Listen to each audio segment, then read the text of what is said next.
Welcome to Exploring the Paranormal.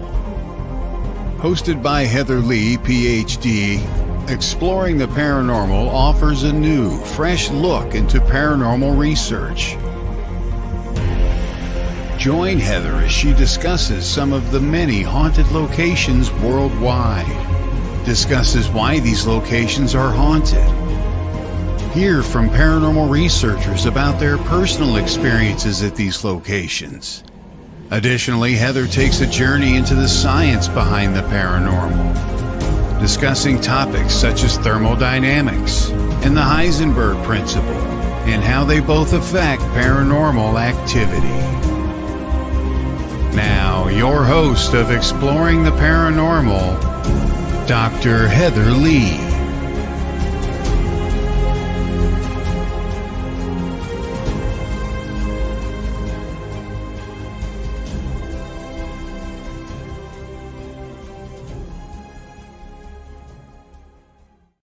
Good morning, everyone, and welcome to this fabulous Tuesday morning. Excuse me. And super excited to be here today. So many amazing things to talk about. And my guests today, the Conner sisters. It's going to be a fun and interesting take on the show. We are going to be talking about all things magic and how magical practices can contribute to the paranormal field. So good morning, Leigh. Thank you for joining us. So good to see you here today. If you guys have any questions, feel free to ask. You guys know I'm always open to answering questions, as well as any guests that I have on are always more than happy to answer any questions you guys have.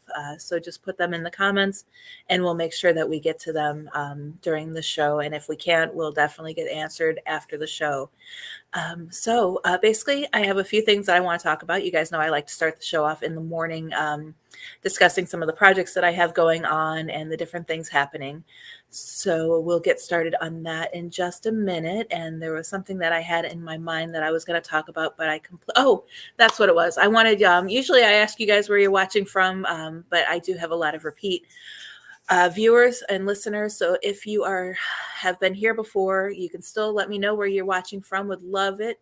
I love hearing people coming from all across the country and all around the world watching the show. But I also want to know, granted, it's not Monday, but it's still the beginning of the week. I want to know what your plans are for the week. Do you have anything special planned? Are you going on a paranormal investigation?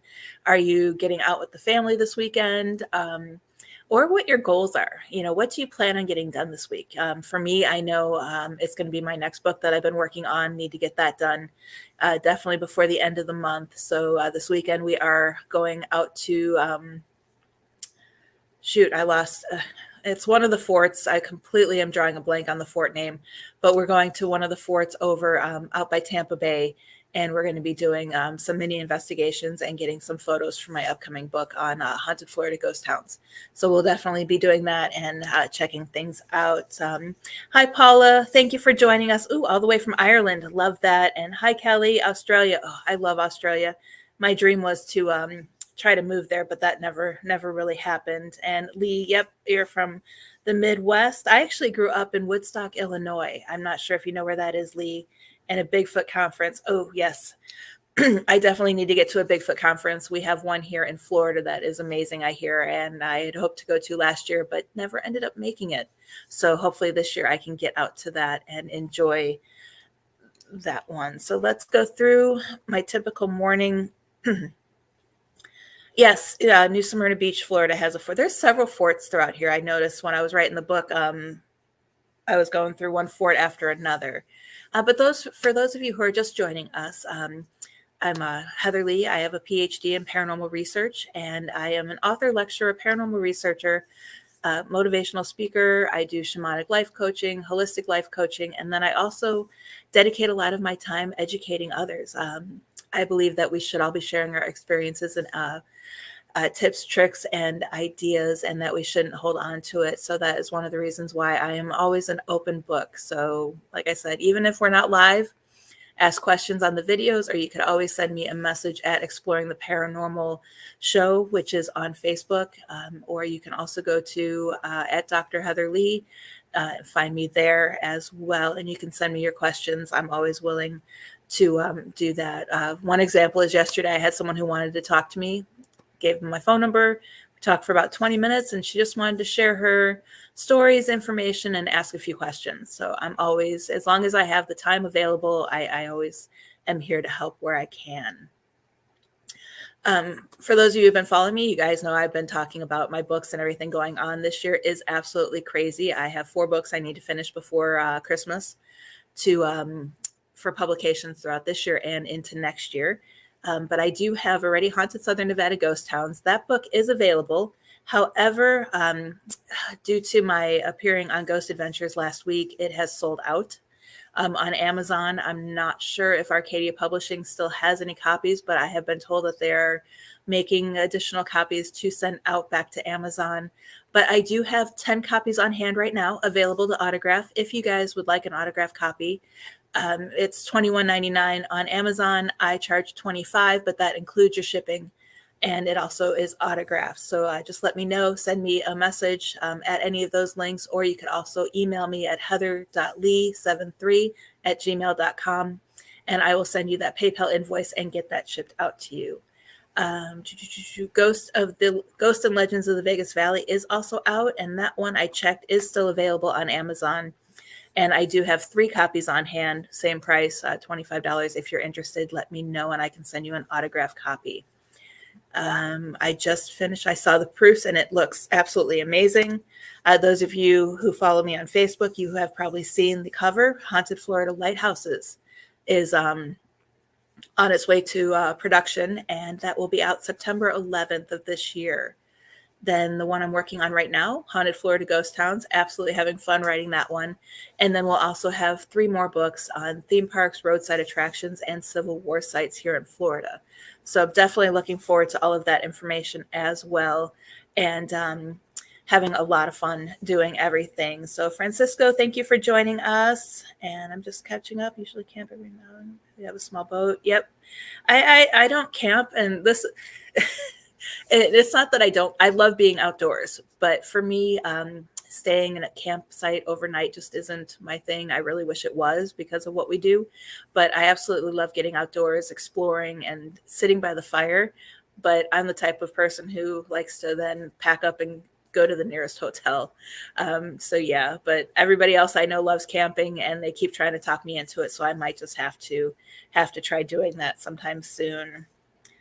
Over and would love to chat. So yes, definitely let me know if anyone needs to talk or anything. You guys know where to reach out to me. And some days I'm available immediately, other days it might take me a few hours or even a couple days to get back to you. But trust me, I have a long list, and I'm always doing everything I can to talk to everybody.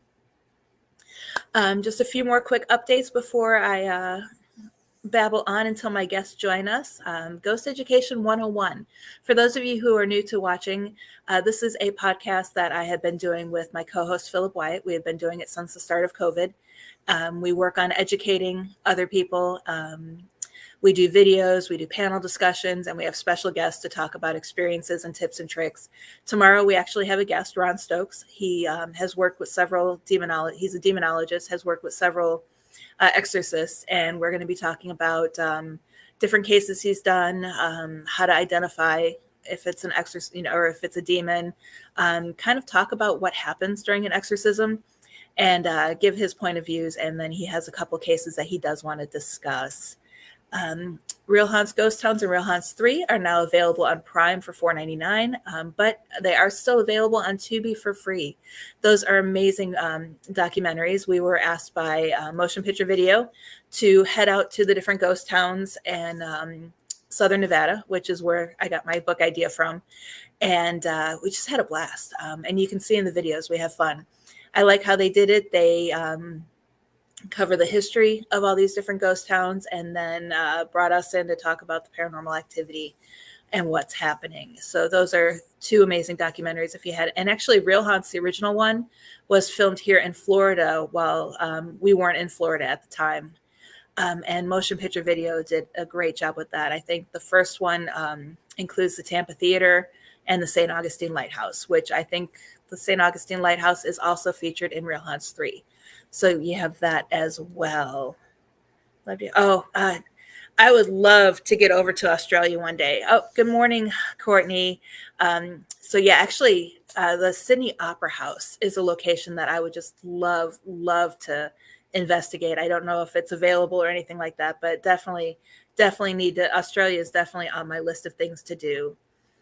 And of course, I had mentioned Ghost Adventures Lake of Death. I was on that in the beginning. They did a virtual interview with me. That aired Wednesday, and it is now available on Max and Discovery Channel. So if you guys get a chance, check it out. During that, I talked about how the Hoover Dam, if you guys have seen, or if you guys have read I think it was in my haunted, because I cover the Hoover Dam in both of my books that are published, but there are urban legends and theories that the Illuminati were part of the designing of the Hoover Dam, and that it is designed in the shape of Satan's throne. So we talk about that and discuss all the different things on that one. And then this one, I am super excited to announce. I cannot wait. This Thursday at, is it? Yep, 10 p.m. Eastern, 9 p.m. Central. I'm going to have to set an alarm and drink a lot of coffee. Joe's going to keep me awake all night. But Joe and I will be live with our new TV show. For those of you who don't know, Joe Frankie and I do a lot of work together. He trained directly underneath Ed and Lorraine Warren. And we are now going to be doing a show here on WLTK DB Talk Radio. And we have an amazing, I don't want to spill the beans because I know Joe might be watching if he's still home. But we have an amazing special celebrity guest that will be joining us, and Joe doesn't even know who it is. So make sure you tune in because I cannot wait to see his reaction. But Passport to the Paranormal, we have a lot of different plans. We are going to be talking about our different experiences, dive deep into different cases, as well as talk about different haunted locations. And if everything turns out the way we hope in the future, we will be at different locations when we go live together to discuss our experiences and what is happening at those locations. So tune into that every Thursday. And registration is later this month for the 2 classes that I'm teaching at TMCC. It'll be online. September 25th is the ABCs of Paranormal Research, and October 9th is going to be Ghost Hunting 101. Both classes run from 6 to 9 Pacific.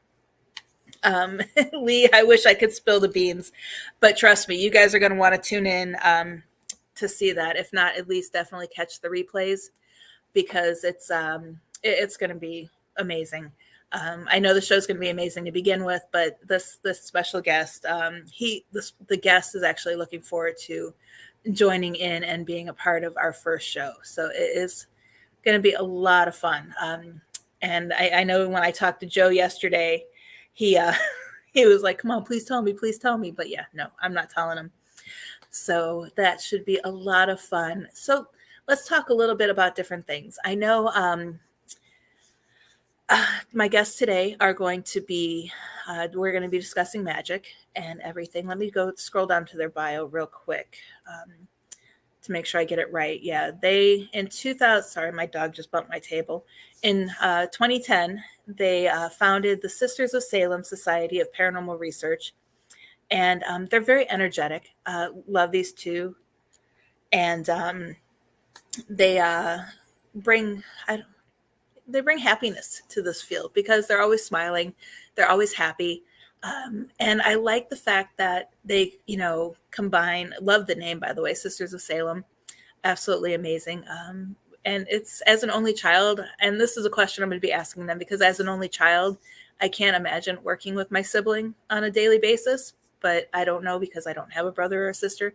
So yeah, it's going to be a lot of fun talking about that and also their experiences using magic and the paranormal, because not a lot of people, I mean, any religion and the paranormal are all closely connected, but using magic is no different than some of the paranormal activity. I mean, you create spells, you create, different things, and you self-manifest what comes back to you.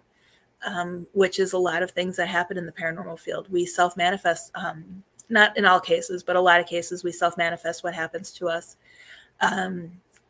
Excuse me. And in many cases, not blaming magic because you guys know I practice that. But a lot of cases, paranormal activity occurs and starts or is invited in.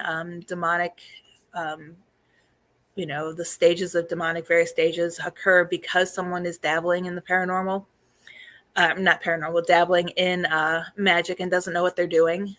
Happens a lot. So there's a big connection between magic. I mean, just let me give one example real quick. Morningly I sounded just like him. Yeah, I kind of got Joe down really good. But yeah, one case we were our team. We had a pretty big team in Vegas that I was a part of, and first group went in, and we had known that the daughter had dabbled in witchcraft, not knowing what she was doing. She had bought some books, she had a Ouija board, some pendulums, and a couple different things. And ever since she started using that stuff, activity in the home spiked. And so the first group went in, they came out, and they were 100% dead set that it was demonic and a negative energy. So the next group went in, all, defenses up, ready to go and get things done. And it turned out that it was just a spirit that had always been there. It wasn't anything that she conjured, but it was upset that she was dabbling in this stuff. And just kind of it tried to take over one of my investigators. This is the one that I talk about where my co-investigator that was there with me, his eyes turned black and just kind of time slipped.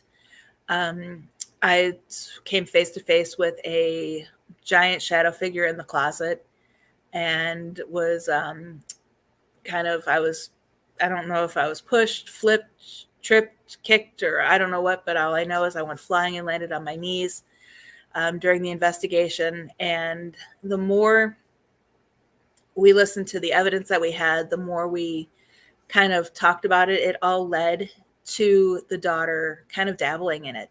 She, I don't know if the spirits were upset she was doing it, or if it was just giving them energy to finally do what they wanted to do. But once, don't know really what happened, but once we got all the magical tools out of there, the Ouija board, I think the daughter removed the pendulums and stuff on her own, and the tarot cards. Once those were all removed, the energy kind of subsided, but it was still there. So that kind of led us to believe that it was always there, but the person ended up selling her home.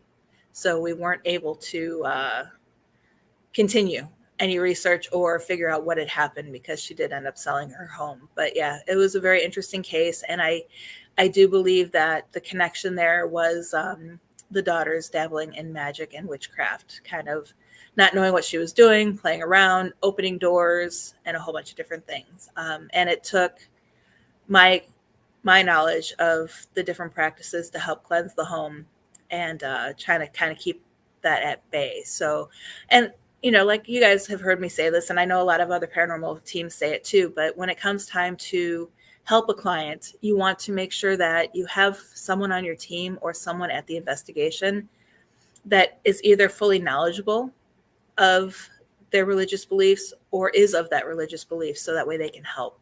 Because if, like say I was having paranormal activity, a Catholic priest probably wouldn't do me any good.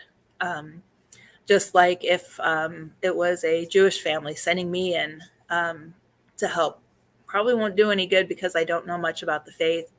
And a pagan ritual might not help them because they're going to think I'm crazy, type of thing. So make sure that if you are out there helping clients, that you learn about their religious beliefs, discuss in depth, and make sure you help them based on those beliefs. Every religion has some type of rite of exorcism, or like in magic, dispelling negative energies, and it's all there to help and make things better. So yeah, make sure you do that. And if you don't have anyone on your team or you don't have the experience, it doesn't hurt to reach out to find somebody that does. Excuse me, I'm getting the hiccups. This is awful. There's always, you are going to find somebody, whether it's you go to their church or a local church. or just kind of reach around or reach, search around and reach and find somebody that can do it. And, if you guys reach out to me, I don't, know every religion. Like for me, I can help with the Catholic religion because I was raised that way. But I know a lot of people in different religions that can help. I know everything from atheists to Satan worshipers to, black magic to white magic. I mean, I know enough people that I can get you guys the help that you need, regardless of what your religions are. Oh, hi, Vanessa. All the way from Minnesota. I hope it's, I don't know, it's been rainy here. So I hope you guys are all having great weather. But yeah, finally we have sunshine. I'm so excited. I'm going to get outside and work on my patio a little bit. And say your name to get rid of the hiccups. I've never tried that before. Yeah, I might actually. They went away while I was talking, so I'm not sure what happened. But I'll have to remember that in the future. So now that I've chatted about that, is there anything you guys want to talk about in the 10 minutes that we have before our guest should be joining us? I spoke to, I think it was Ashley this morning, and they're so looking forward to being here. So make sure you guys have your questions ready. Let me just kind of dig through their bio a little bit more to see if there's anything. Okay. Haunting tales.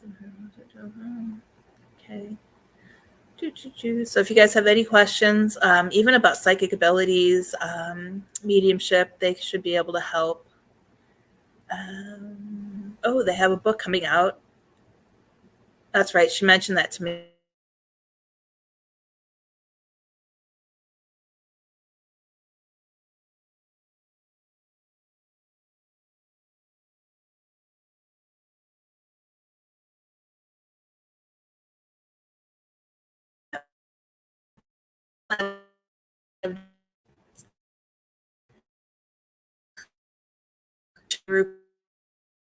Yeah, this is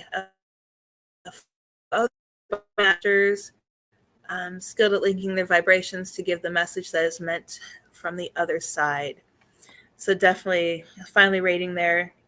Yeah, it was interesting. We I think it was Arlene, Tropical Storm Arlene, started to develop in the Gulf, and we got, even though she dissipated within 24 hours, we got a lot of rain here. And it was funny because on one day we got a lot of rain, and then the next day we had a lot of thunder, but not too much rain with that. And then it was like yesterday it drizzled on and off for a little bit, but now we're back to sunny, but we're expecting rain again in 2 days. But I think that's because there's another it's not coming up on my map, but there's another tropical development happening out in the Atlantic. So I think that's going to drop a lot of rain on us.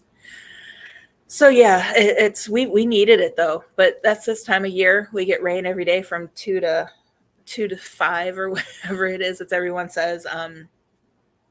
So yeah, definitely. I love summer anyway, which is why I love living in Florida. I love the heat, love the warmth. Could do without the humidity, but definitely love it here. And the weather actually is perfect for getting out and exploring, which is all the different fun things that we get to do. And actually, while I'm thinking about it, I'm gonna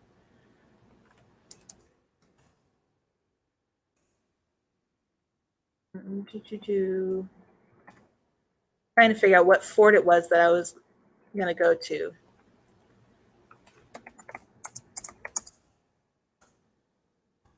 This one, if you guys have a chance to look it up, it looks amazing. Fort DeSoto. And then there's another one, Fort DeSoto and Fort Dade we're going to, because they're both kind of like right next to each other. So that will be a lot of fun. And if you guys haven't been to or seen photos of Fort Dade, it's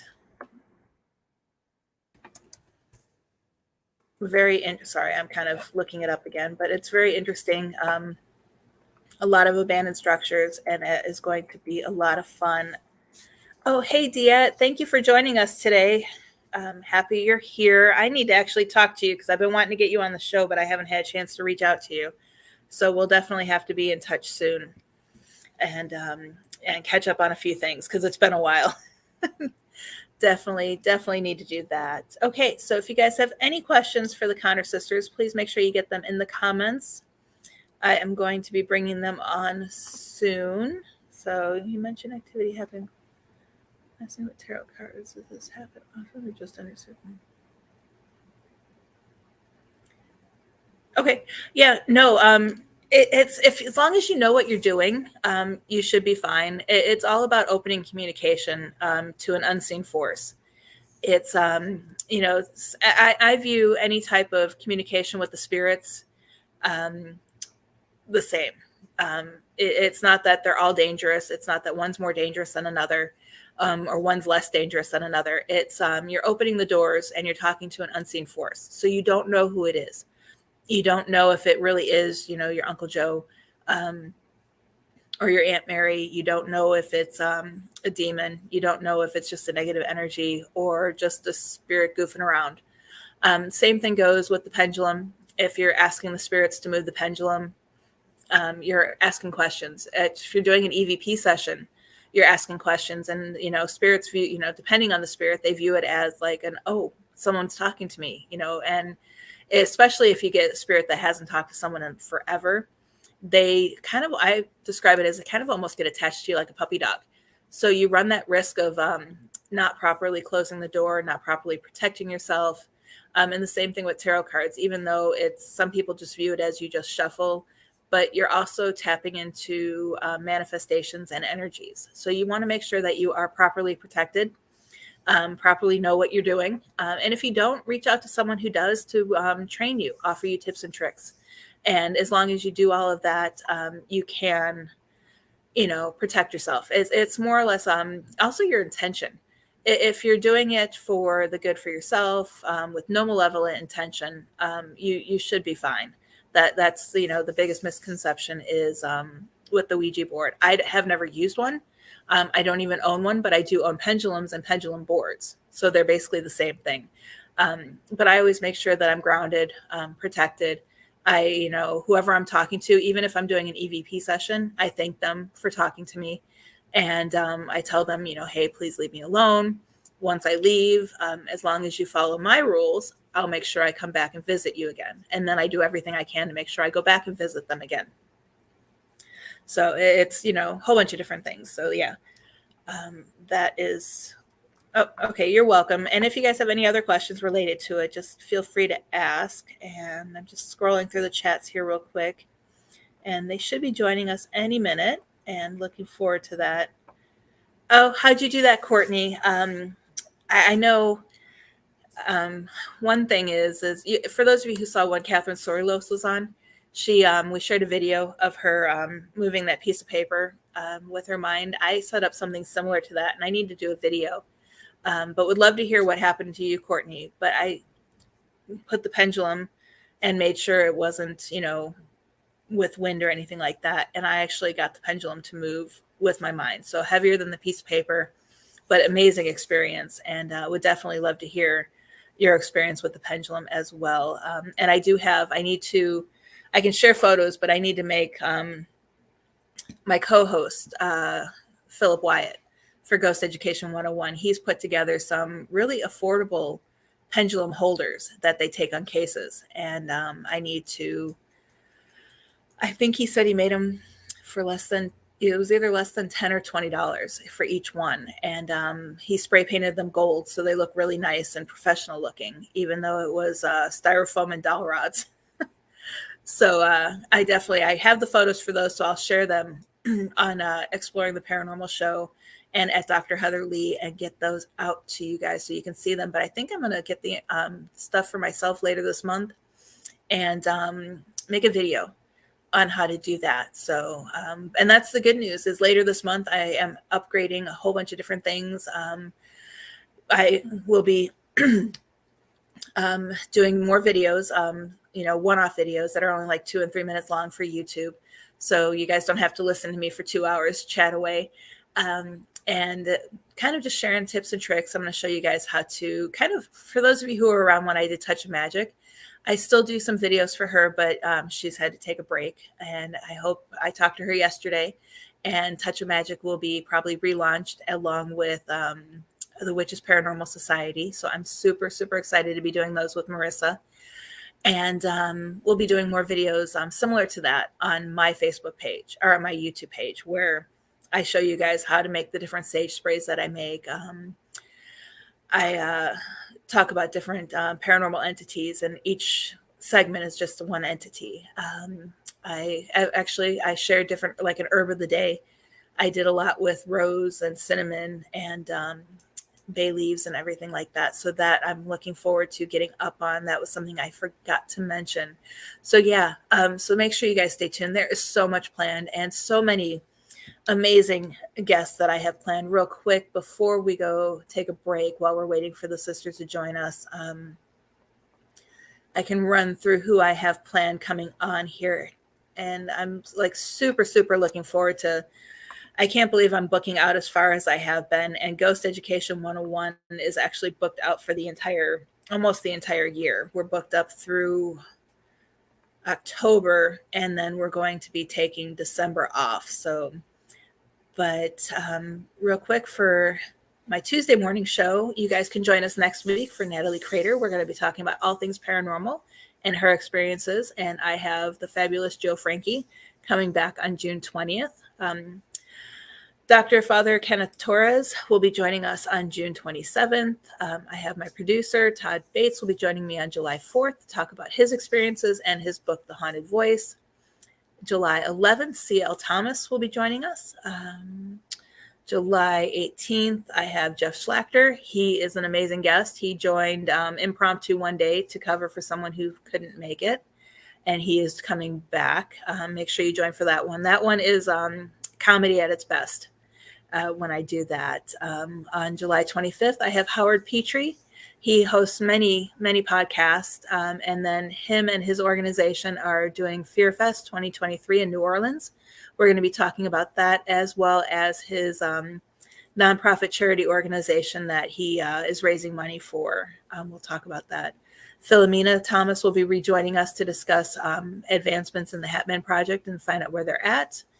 August 8th, Stephmina Bradley will be joining us. August 15th is going to be the fun one. I have two special guests. I know Lee is going to be one of them, and I forgot to write down the other guest name, so I'm sorry if you're watching, but I do have your name saved in my email to include you in the show. But we are going to have paranormal experiences by non-paranormal investigators. And then August 22nd, we have Nicole Ray back to talk about her upcoming projects. I know she's written several books lately and is doing that. So definitely. Yes. And it's your birthday. I'm looking forward to that. I'm going to have a cake for you and we'll virtually enjoy the cake together. So with everything being said, I hope you guys are enjoying the show so far this morning. I know my guests haven't arrived yet, but right after this commercial break, we will be back to continue chatting about the paranormal, and hopefully they'll be here soon. So we'll see you guys in just a few moments.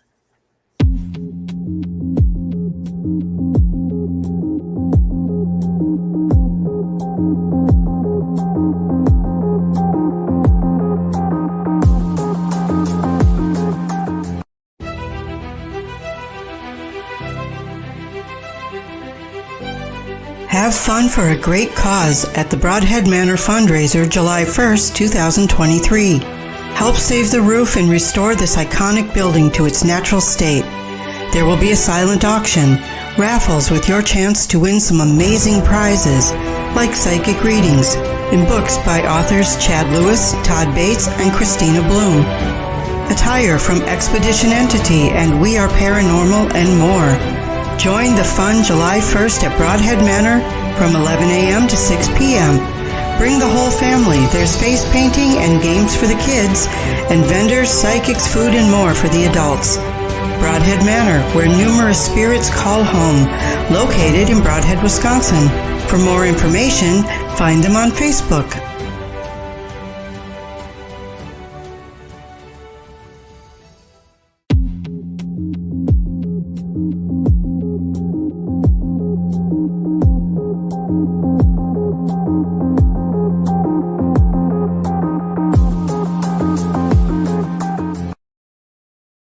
Hey everyone, we are back for exploring the paranormal on this fabulous Tuesday morning. And real quick, that commercial reminded me of something. So as soon as I talk about this, we'll bring my guests on. But events, paranormal events. One question I get all the time, or I've even heard the statement, I shouldn't have to pay to play, kind of thing. I don't know if any of you guys have heard that statement too, but when it comes to these paranormal events, 9 times out of 10, it's to help raise money for different locations, just as that video showed. If you guys watched Ghost Education 101 a couple weeks back, we had Steve Dills and Chris Vaughn on from Transcend Paranormal talking about the work that they've done and how to set up a paranormal fundraiser. And it's, if you go have fun, help support the venue, help support a small paranormal team, and get these historical sites renovated and updated, get them the money they need. I know there's a lot of locations that I'm going to be working with, and 100% of the profits, of course, will pay for the different expenses we've had to pay for. But 100% of the profits will be going back to the location for repairs, renovations, and even to pay their staff to keep the place open, pay their electric bills. And when you're there too, if they have a gift shop, I know a lot of people roll their eyes at locations that have gift shops. Go buy a shirt, go buy a mug, buy something, because that money does go back to the organization to help keep the property up and running so more investigators can get to and enjoy experiences as well. So with that being said, I am super excited to have my guest today, the Conner sisters. You guys heard me talk a little bit about them before we went to break, and I cannot wait to get them here and start asking the questions we have. Hey, how are you guys doing? Good. We are doing great. Great. You get in here. Good. I told everybody you guys would join with a smile. The hardest part of this whole thing is getting us lined up with this camera. I don't know. I figured you guys would be on 2 different cameras, but this works perfect. Oh, yeah. We thought we hit that with one. Yep. All the internet's up in this house. I mean, I could go to a different room, or maybe if we had a house, I think that would be delightful. I just sit down. No. That's perfectly fine. It's funny because whenever I do shows, whenever they have a co-host or a guest with me, we're in 2 different states, so we're always on different screens. Oh. So I don't have the luxury of working right next to someone that I work with. Oh. But super excited to have you guys here. Love the fact that you guys are sisters and work together, because I was talking earlier about how I'm an only child, so I don't know how that would work because I hear horror stories of siblings. So Well, We got a few. we're Southern, so they get us to hide that behind, closed doors. You got to keep that at home.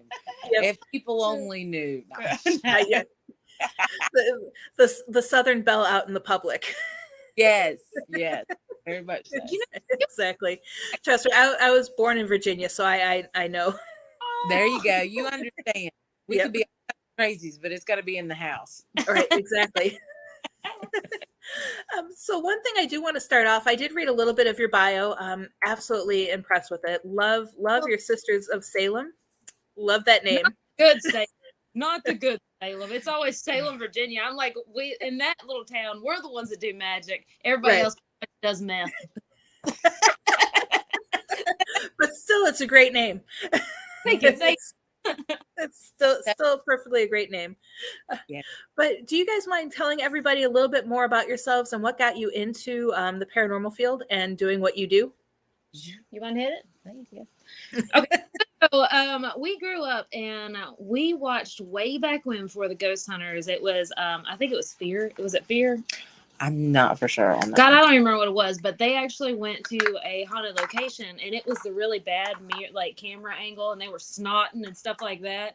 And we were like, oh, that's pretty cool. We were always interested in the paranormal, but being Southern, that is a terrible sin to talk to ghosts or anything like that. Yes. So we were not able to do that whatsoever. But we were like, oh man, let's go. Well, Misty ran a paper out, and we were like, you know what? Let's go to this graveyard. Because, back then you're like, well, there's a lot of dead bodies out there. Somebody's got to talk. So we went to a graveyard late at night on a paper route. Somehow cops apparently had intuition that this is the night we were going to hit that graveyard. And we went to the graveyard, and Misty was driving. So I was like, oh, I can't afford a ticket. So I acted like I was sleeping when the cops swarmed us to tell us you're not allowed in a graveyard late at night. So the cop's like, what y'all doing? She's like, nothing. I'm delivering papers in a graveyard. I was. They were just not people. They're behind on their news in the graveyard.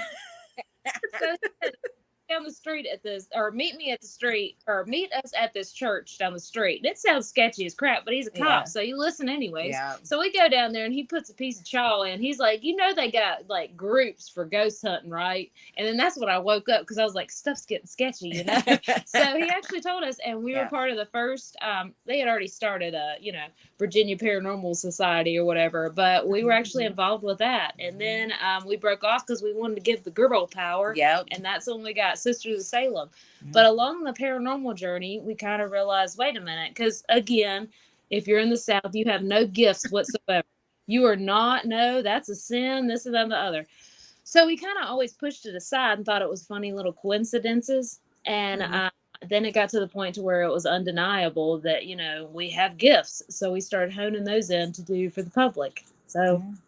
And so then that's when it kind of became, especially when our grandfather passed, he came to both of us in dreams and things like that. And we could not wait to get up to tell each other. We were like, Granddaddy came and visited us. And at that time, we were very skeptic. Like, if you met us a long time ago, we'd be like, oh no. Because our grandmother would be like, if you wait long enough, there's an answer for all these things that happen. And we just kind of, once that happened, and we found out during his dreams that he came to us, we found out who actually did the crime. It was somebody in our family. He was showing us all these things.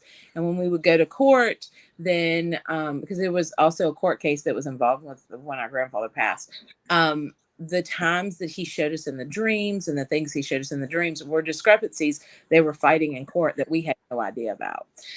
So when this started happening, we were like, man, we might really have something. So then we started digging in our lineage. We took so many years off and just practiced on ourselves and did things for ourselves. That's when we did tarot cards. That's when we started doing readings.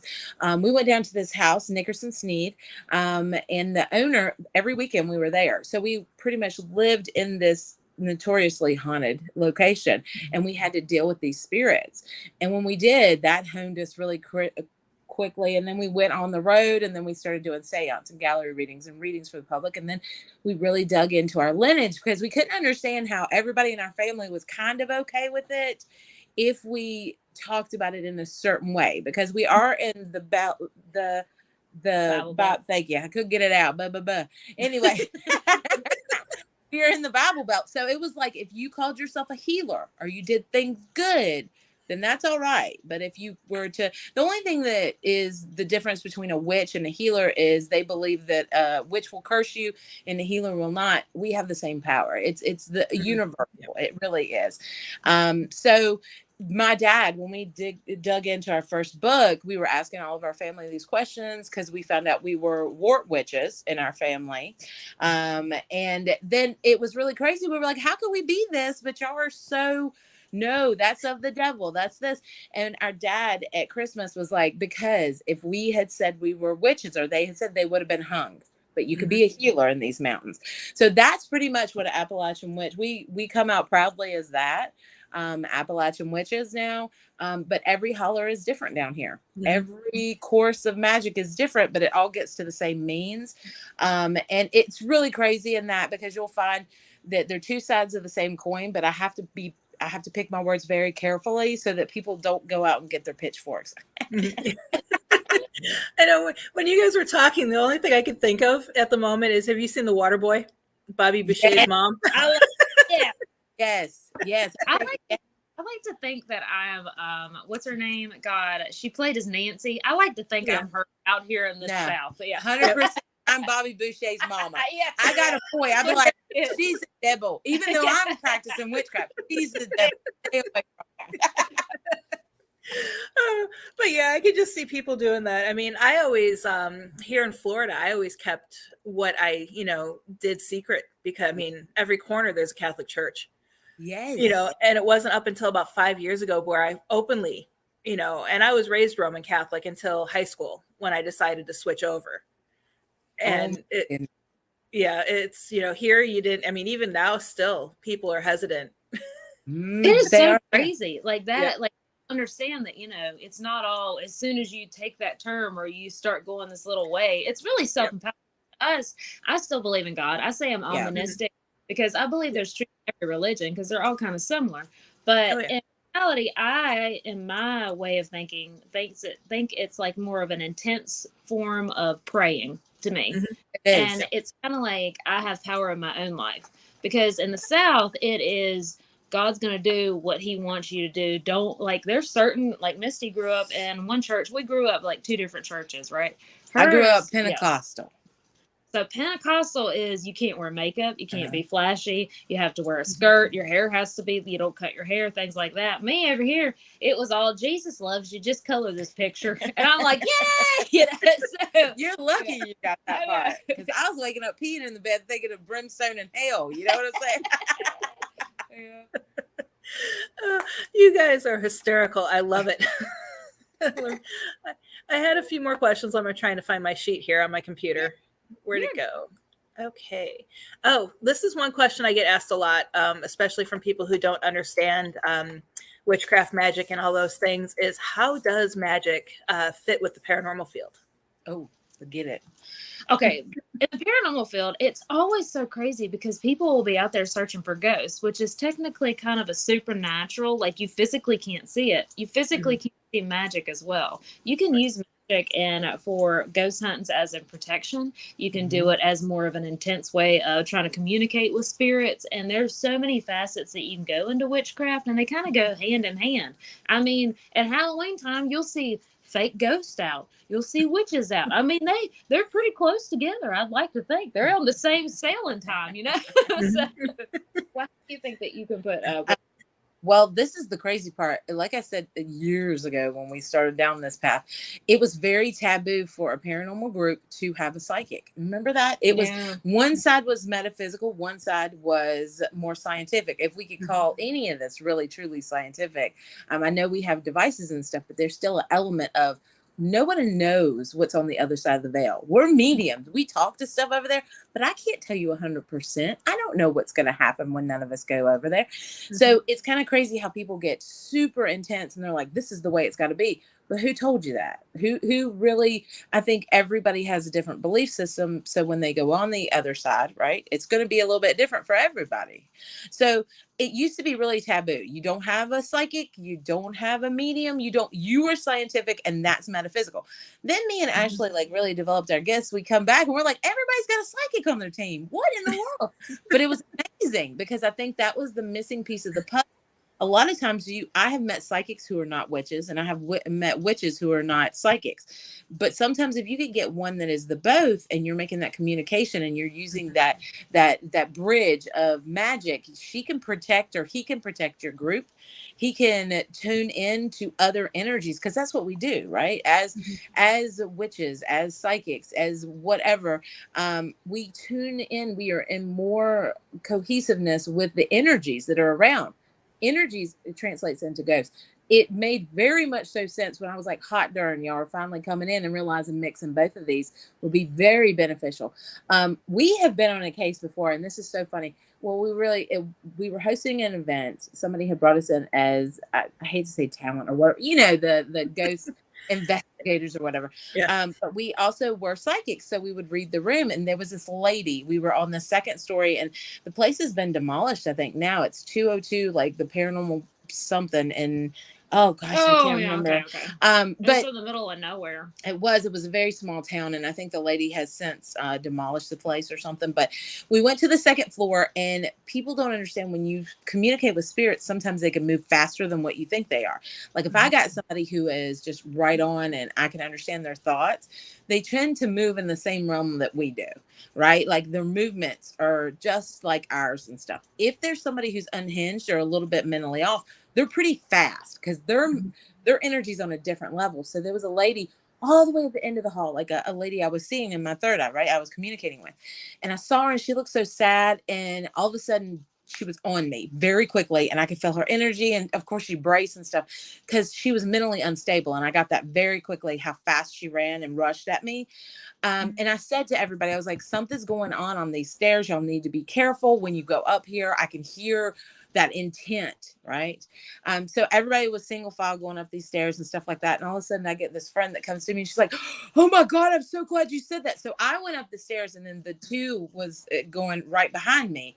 And all of a sudden this candelabra fell off and almost knocked them out down the stairs and everything. And they were like, holy crap, you were right about this. And it's like the energies on the other side. If we can tap into those, we can actually help our group. She had to sit out pretty much the rest of the time. That was one of our friends. She was like, I'm done with this. This is crazy. But use that aspect. If you got somebody on your team or something like that that's willing to really be part of that, use it, man, because it's going to help you in the long run. Plus, she could do you little trinkets and stuff to protect you and everybody, or enhance you. So yeah, that's a good attribute. My thing is, like, I get so much more. I mean, back in the day when we were trying to be, scientific, if you want to put that air quotes in there, and we had our little notebooks and our little, recorder, and we're running around trying to catch stuff. Listen, people still do that. I know, but I'm talking about us. That one single recorder, they pay a lot of money for a lot of other stuff. Yes, they do. I'm saying now it is all we have back in is a recorder and a prayer. That's all. That is true. Back then, but now this is where I was going with that. I'm thankful because when I got out of the game, we started putting a lot of money in equipment. And I'm like, good God, y'all even that, like, and now there's so much fun stuff. And I'm like, shoot. But I realized when I had the recorder and we start buying that different equipment that would talk back to you, you're really sitting in the room and talking to the equipment. You're not getting the physical experience of what's going on. So that's where I was going with that. You make it sound like I'm making fun of them. Like, what? Well, and it's funny because I'm trying to push the field to be more scientific in the aspect of not being a pseudoscience. But I'm one who, I don't like all the equipment. I go in with a digital voice recorder and a video camera. And I do have a spirit box because I do attend events. And of course, the people who attend want immediate gratification. Yeah. But I don't use it on a regular investigation. I use the non-tech tools, dowsing rods, pendulums. I use a fidget spinner. Because it works so great. That's yeah, I love my non-tech tools, and and it's all about documenting and what gets interactions.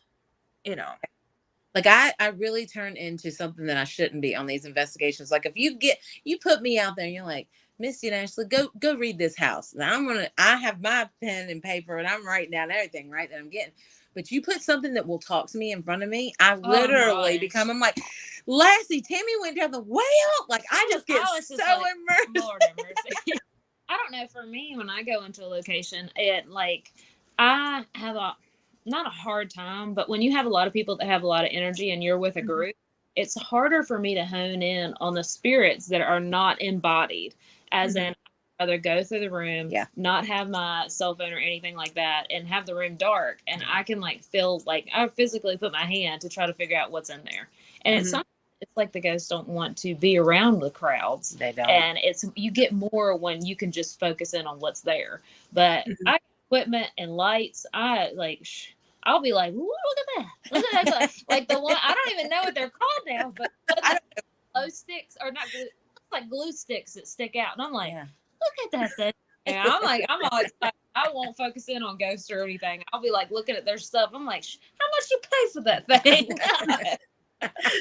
Yeah, it does distract more than anything else. It's very, very interesting. And getting on the ghost, it's like, that's the one thing that I always tell people is don't trespass to investigate, but don't go for these places that have been over investigated, like Waverly or anything like that. Try to find locations, like we found a cute little museum out in Nevada when I lived out there for a few years, and it had never been investigated, but I volunteered there for other purposes, and we found out it was haunted.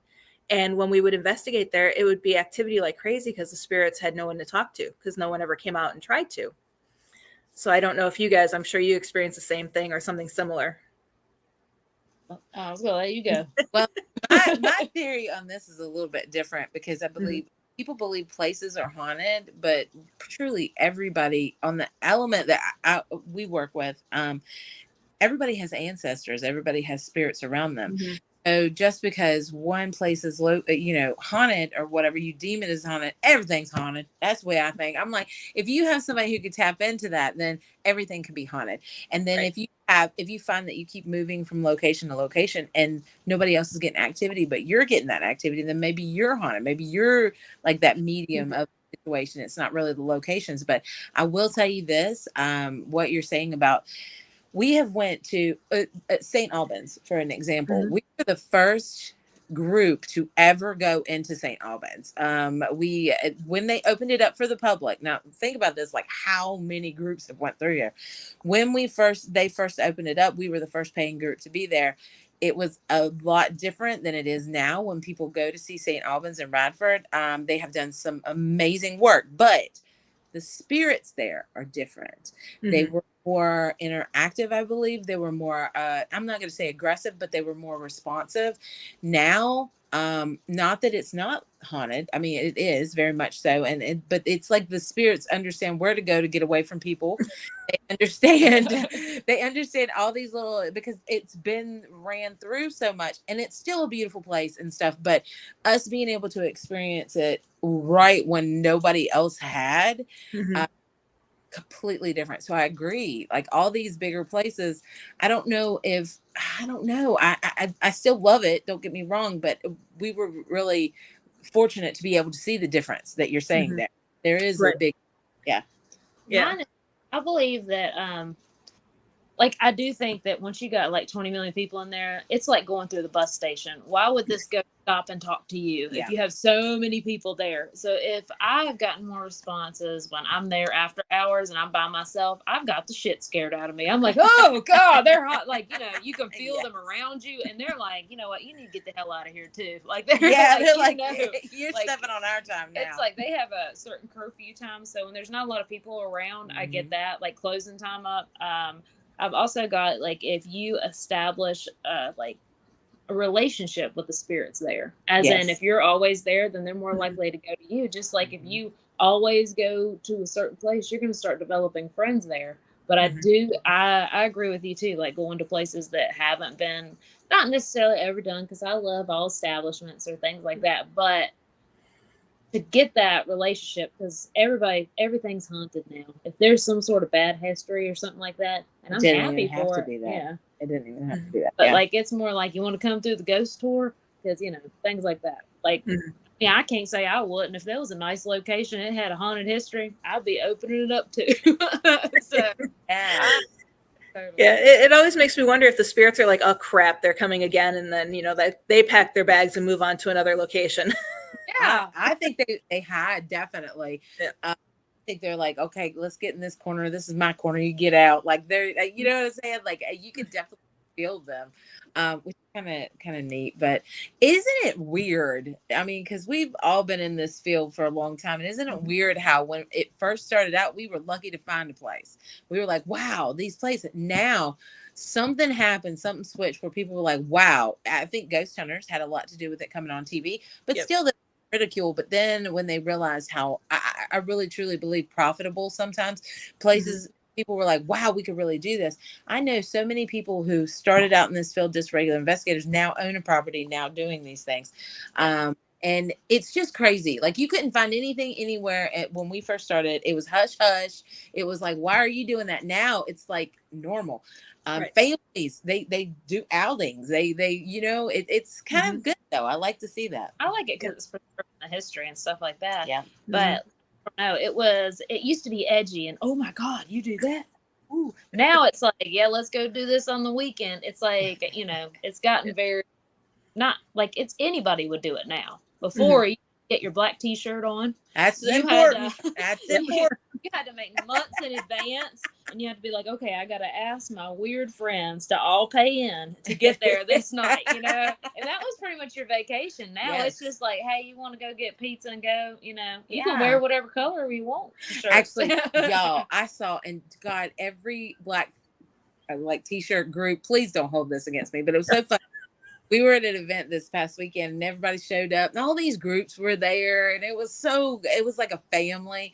And then there was one group that was in front and they were all like, and they had the black t-shirts on and they were all like masked on. Yeah. I was like, look at them up. And I actually pointed out, I was I like, had look the at black them up t-shirt. there. We had it with I our little know. names on it and our little S.O.S. Ashley in case you Yeah. couldn't figure that out. Like we were, but it's so crazy how it's developed. You know, it's that's what you had to do. You had to have the black t-shirts. You had to have this and that. And you had to have it was almost like you had to hold yourself at a certain esteem because you were doing this and this. And I don't know. We didn't do well at that because we have a very funny humor. People don't like that.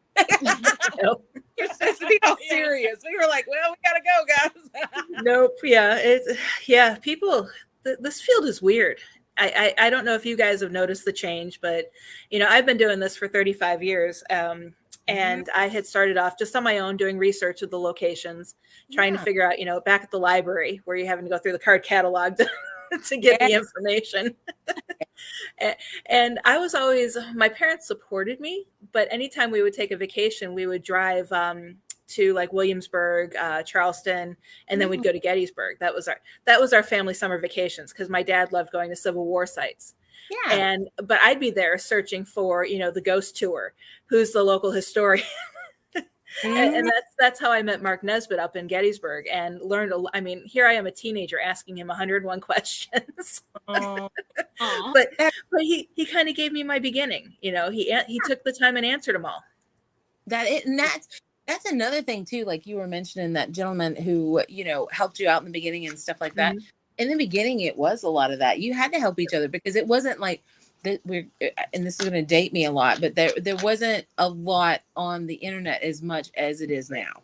Right. So we had to do that digging. We had to like get out there and do these things, and then maybe write our own stuff and stuff like that. But it word of mouth, and to find somebody who would mentor you or something like that, that meant the world. Now I come out and I'm like, y'all don't know Jim Bob? Like, I'm thinking, that everybody know, and then to see so many people leave the field because it does change. We've got so many new people. Back in the day, being in a group, we had to try out. We had to have a written test. We had to have a field test. We had to have all these things. And then they were like, okay, we're still on a 90-day. And then we're going to see if we're going to bring you on this group. Super intense, right? Yep. Now you could just be like, you just get together and be like, okay, we're a group now. And it's like a double-edged sword for me on that, because I love that there's more people in the field, but also I guess the scientific person in me, I'm thinking, okay, where's your controlled situation? Where's this situation? Because that's how we were brought in, right? Yep. But then I'm just like, well, who am I to say how somebody should run it? But if we're going to take it from a pseudoscience to a regular science, that is a big difference there. That's a big jump. And I would love to see that, actually. But then we get into who's qualified to do it and who's not qualified. And that's a whole situation of then who would decide that. So that's a lot, ain't it? My mind ran and I was like, Lord, this is so Lord. We definitely need to work together to get this to be a science. Yes. And you brought up go ahead. I said, and I vote you, ma'am, because it's too much for me. I got exhausted thinking about it. You had brought that was one of the reasons. Oh no. I hope our internet's good. How do we refresh? Oh no. Okay. Keep chatting. We'll get back. Okay. Must have been on her end. Oh no. We're coming in. Oh no. Like we're both just staring at the. Hold on.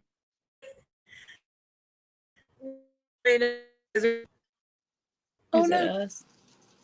I don't think it's us. Is it us? Are we the drama? No. I can hear you guys, but I don't know if you can hear me. Yes, ma'am. We can hear you now. Yeah. Yes, ma'am. Oh. There you go. There you go. Todd says it's me.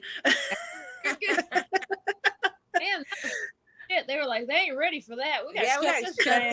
Shut it down. But one thing I was saying is that you guys had mentioned the internet and how information is readily available there. One thing we noticed, which is why we started Ghost Education 101 on Wednesday nights, is a lot of it was false or misleading. Have you guys come across that a lot, I'm assuming? Yes. We actually, because we were we had to get books. We had to get all sorts of stuff to train ourselves. And we're both Capricorns, so that does not help.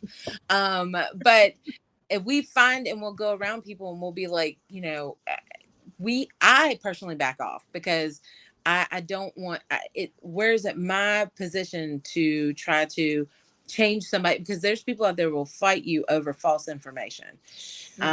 And the field that so when we shifted to more of the psychic element and stuff, I just tried to guide but not push, because they're going to have to come to them terms that you're going to have to do a little bit more digging than this. Right. But getting them upset to the point where they're going to stick their ground and they're going to fight it till the end, there's no benefit in either one of that. So there has to be I wish there was some place, like for us. Okay, an example of that, this is the paranormal we're talking about, but even in witch talk, there is so much, like if you go on TikTok, everybody has become an expert in a lot of things. Ghost hunting, being a witch, being a psychic, and they give this false information, and then people will fight to the ends over it. So there has to be, in my mind, there has to be something to regulate, to say, but that's where it gets intense, and I'm just gonna, I bail back, because I'm like, how do you do that? Right. Because at the end of the day, this is a hobby, and in that thing with these people, it is a hobby. So how can you tell somebody who spent all their money and maybe on their vacation, you're doing this wrong? So it is so horrible. I hate, there's so many lines that you have to cross to, I don't know. What do you think about this? This is perplexing. I'm lucky because people don't show me their evidence anymore. And I'm very lucky. And how I used to feel when I would set up for the ghost things and I would have our little S.O.S stuff and things like that, they would always come and show me their evidence. Me being the Southern nice lady, it would be kind of like a kid from kindergarten showing me their macaroni thing. You are so evil. I'm like, I like that analogy. I'm going to use that. Yeah, what are you seeing that? Oh yeah. I don't want to take away from their experience. Right. And I feel like that's path. If they were out there and they had a good time and maybe they had a personal experience, and maybe in this photo they might have something that I wouldn't necessarily deem as evidence. And it's very hard to get ghost evidence, things like that. Yeah, people have been looking for it, forever. Yeah.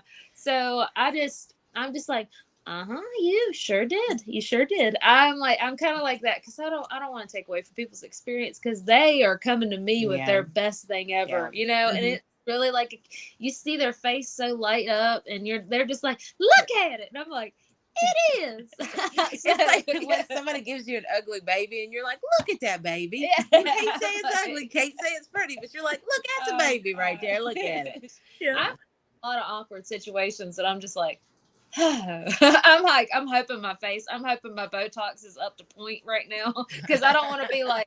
I know when I was at an event here in Orlando, someone came to me and she showed me her orb photos. And I don't think I said that's fascinating more than in my life.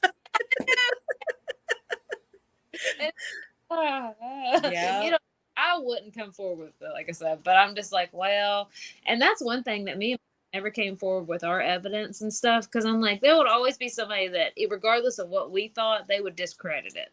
Right. And it was kind of like back in the day, it was whose evidence was better. No way, this is, and it would be like him smoking a cigarette. Yeah, and all it would be like that. And it would be all rough and stuff, but it was just so. I was like, we are not taking out our evidence unless they ask for it. Yeah, if they come to us scientific and they say, okay, can we see it? Then I would show you, and I would let you listen to all these EVPs and what systems I've ran it through and all this stuff, and I would tell you all that. But there was a lot of bullying at one point. So I don't know if there still is. It still is.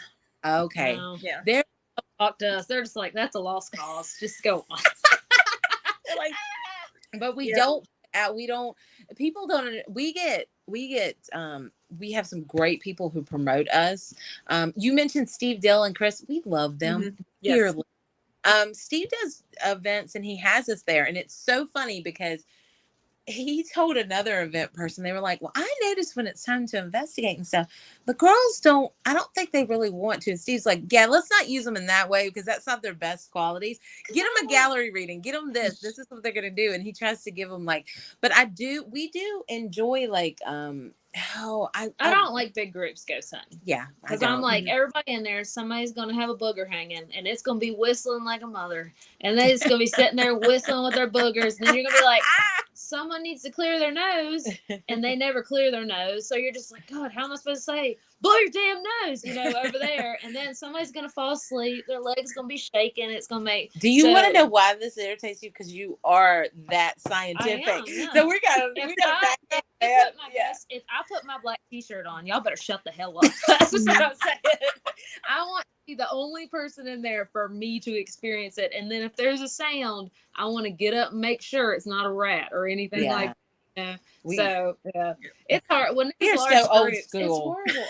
Or so old school. I've just realized it's hard with large groups. And then like, because when you work for a location, they're like, well, you can't tell them what to do and you can't tell them, no, that's not evidence. When you work for a location, they're like, just show them around and you just assist them. That's all you do, because you're going to be taken away from their experience. So that's not my thing, man. So we have great people that are around us that do these things, and we show up and we help them, guide them and stuff like that. Like, there's a ghost over there, go get them. Sick them. There's been pictures of Misty. Steve got us to help and assist people. There's a picture of Misty because we were like, okay, I know they ain't gonna come back here in this room because it was some little library, and I was like, come back here and we could take a nap. So Misty goes back there and she falls asleep on this really mini child chair. It was a and her legs were spread. And I had shorts on, and I was just like, it was crazy. And they were like, wow, look at that. That's what you get. And we would hide in certain places to sleep. But on our behalf, Steve gave us a handler, and he said, go them girls to take care of them.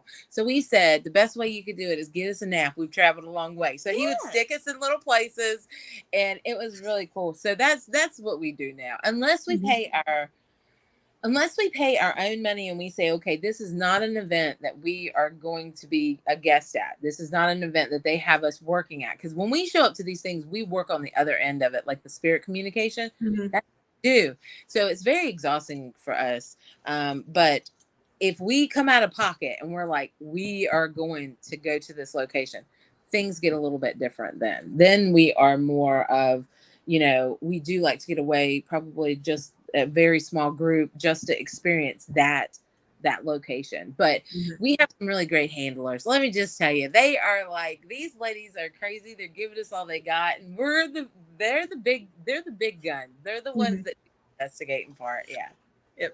Yeah, no, Steve and Chris are great. I mean, I haven't had a chance to work with them in person, but I've worked with Steve. He was part of Ghost Education 101 for quite a bit of time before he had other projects he started working on.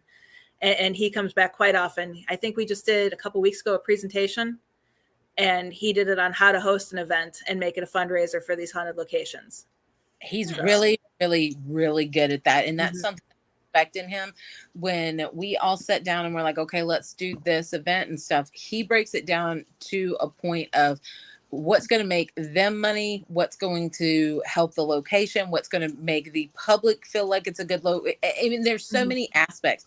So when he calls and we talk about business, it's we are jokes a lot. Don't get me wrong, but when it gets down to business aspects, we want to have the best product out there for anybody. And not the best product, but we want to give it our best. Let's put it that way. So try to, there's a lot that goes into hosting these events and stuff, and making sure you just want to make sure that the public, if they're paying their money to support these locations, that when they walk away, whether they've had a reading by us, whether they've had a great investigation, that they think, gosh, that was money well spent. That's the way I think.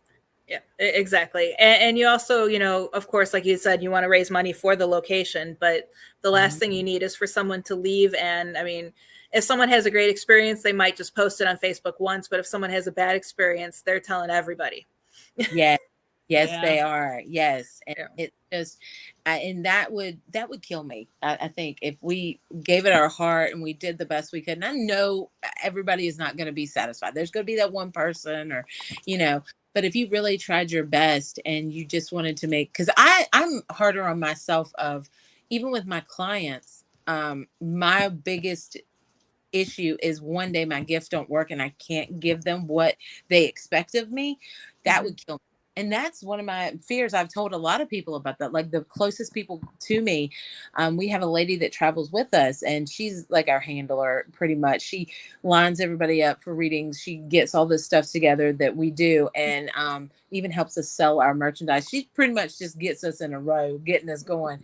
Um, that I tell her that I'm like, if people knew how hard I was on myself, that I don't want to disappoint them. So even in that, and I sat with her after every event, and I'm like, how could I have done that better? How could I have done better for the, and I think whether you're doing it on our end, which is a psychic, which is a medium, which is a witch, which whatever, or you're doing these investigations, it's kind of like you got to have a check and balance. You got to have somebody who's going to be real to you, to say that was a shit show and we're going to have to pick it up next time.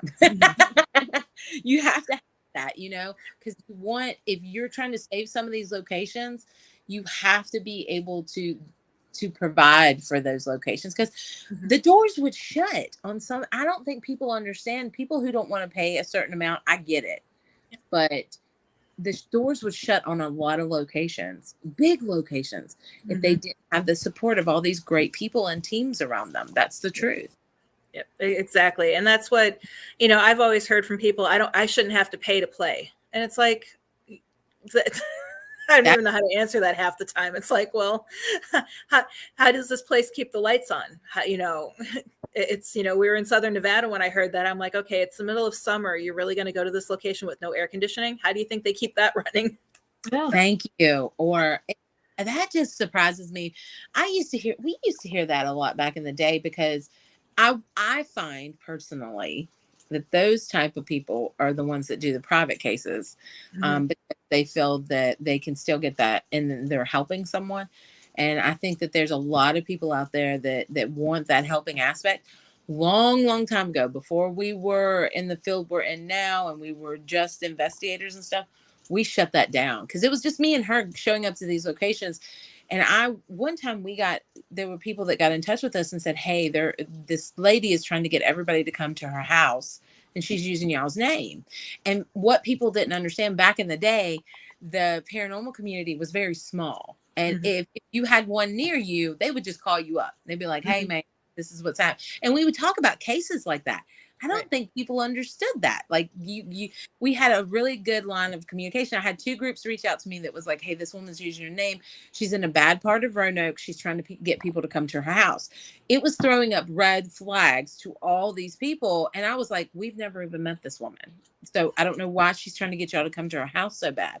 And then it was just like, most of the time, then people were a little bit, the first question was, um, we like to ask, are you taking any medications, things like that. And it's Mhm. horrible to tell people that, but that happens a lot in this field too.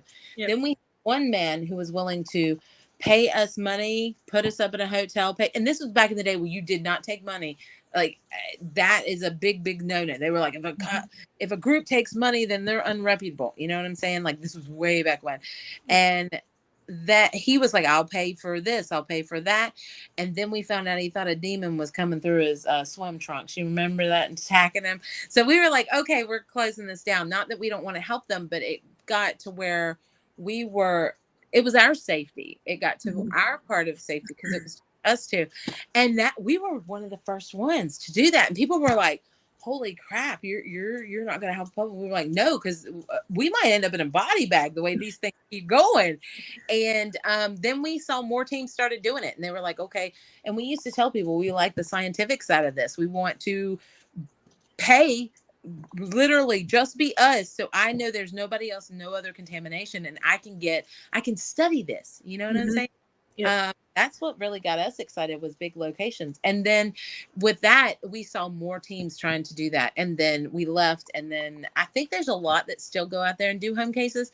But we saw some humdingers that we've had to come in behind. And you want to make sure you do a lot of research on the group you bring into your house. Mm-hmm. Yep.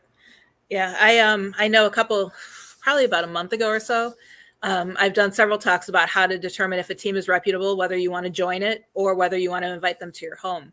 And there's so many different things that you can do to determine that, instead of just finding the first group on Facebook. And yes.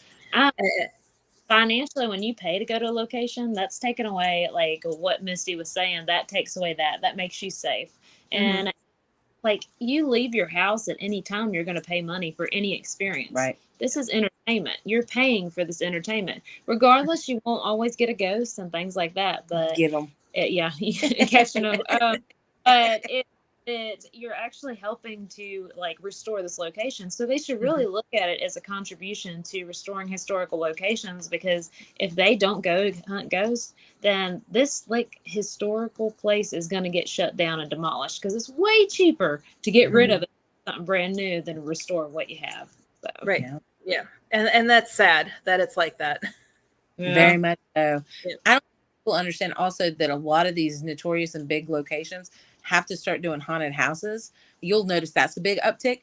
The reason why that's a very quick amount of money that they can put into this location to keep it going. Some of them, they actually have that for the whole year. That's what they base their money off of. We know a lot of locations like that.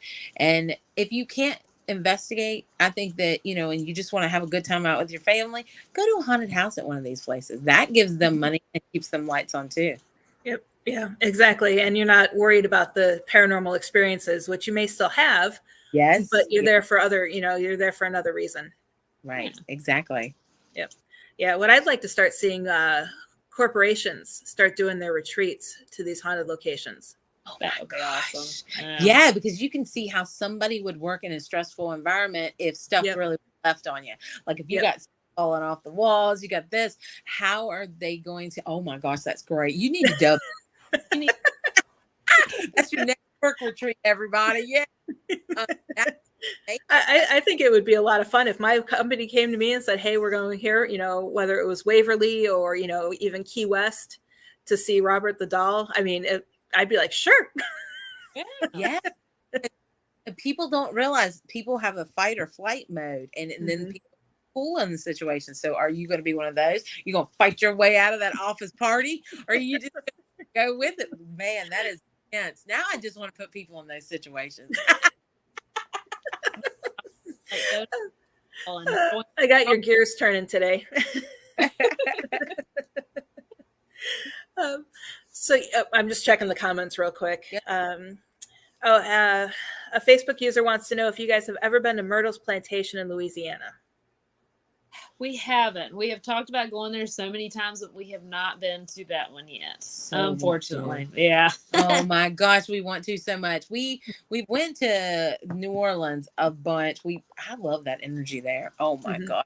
New Orleans is amazing. But I want to go to Myrtle's. I definitely do. That's on our to-do list. That might be our next time that we, pay to go somewhere. We are hoping, fingers crossed. But I would get extremely swampy. We're gonna have to pick the fall or winter months. That's all I know. Yeah. And I'm sure I know the answer to this question, but when it comes to going to a location, do you guys do any research on the location, or do you just go in completely blind? Back in the day when we were honing our skills and trying to see if we even had a gift to get out there, then I would do the research. Misty would go through, figure out if she got anything, things like that. So back, I would go through the tour and I would see what they would say, and then Misty would not. Now, no, I don't do it. Neither one of us do anything, because it's more of a thrill for us to go in there and how little small weird details we get. How many things we get, and then go to the person that owns it and talk to them about it. That's more exciting for us rather than doing the research, figuring out what's there. So we don't. As investigators, it's definitely what we do. We go in. If we're hired for an event, no, definitely not. That's like a breach of a trust that we have in the location. To us, we take it very seriously. So if we're hired, we are going in there not knowing a thing. You will see us go through, and you pretty much, you get more mannerisms. I don't know. I might get mannerisms, but reenactments, like things like that. We really tap into those. Mm-hmm. If we find, because on the psychic end of it, it's a completely different ball game. You want that reputability. You want that trust that these clients are when they're bringing you in. Right. If I don't have that, even if we work with somebody and we find out late, because this has happened to us, guys. I know, it's a humdinger here. We have worked with people, and then later on, people have come to us and said, "This psychic was Googling on the way," or "This psychic was doing this." I don't put my name beside them anymore. Yeah. We do not. But if we're just doing a location, yeah, man, it's a field day for us to go in and just like try out, and then we'll find that caretaker. We'll find someone who'll be like, we need to talk to you because we need that validation. You like that. Mm-hmm. So yeah. Yeah.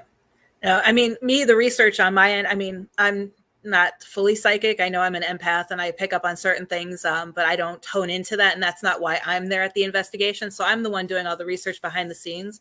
And when we do bring a psychic in, we don't even tell them the location. Right. And we don't even let them drive. We go pick them up so that way they don't have any information, including an address, until we actually get there. That's awesome. I'd be so excited. That's what I want. I want somebody to just throw me in the back of a van and tell me the address and then just throw me out. And then I'm just freaking out, and tell them what I we won't even tell you when the investigation is. We'll just put a sack over your head and throw you in the back of the somebody will rob me and I'll be like, where are we going, guys? I'll be happy as shit. And I'll be like, God, what is this psycho we got now? I'm like, wait for this minute. Actually, I might do that now. No, I'm just kidding. I'll be happy as a person. I'll be like pop out of the back like this, like a stocking cap on. I'll be like, I've been waiting for this. I'll be sick. And then I'm nosy as shit, so I'd probably like take it out, like lick around to see if I could taste salt. If you're taking me to the beach or something, I'll be like, human.